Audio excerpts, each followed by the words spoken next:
Na našem vrtu se že sladkamo s prvimi sibirskimi borovnicami ali haskap jagodami, čas pa je tudi za pletev robid, pa poglejmo, kako bomo naredili to opravilo. Tukaj imamo grm robide, ki še ni oplet.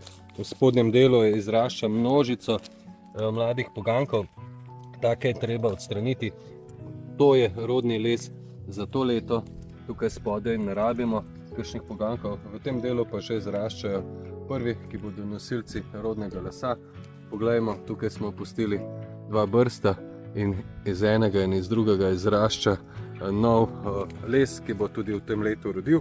Tukaj spodaj pa je treba izbrati 2 do 3 poganjke, ki so močni in bodo rodili v prihodnjem letu. Vse ostalo pa počistimo, zato ker ti preveč nikakor ni dobro. V tem času se še lepo vse odstrani, tako da ta dva v ozadju bom kar odstranil.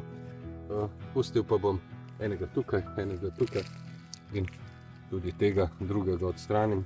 In tako, grm robide je oplet. Tukaj sta 2 nastavka za naslednje leto, ti pa bodo obilno rodili v tekočem letu in pridelka se bomo veselili vse leto tam do jeseni, kajti robide imamo zelo radi, višek tudi zmrzujemo in pridelka je vedno dovolj.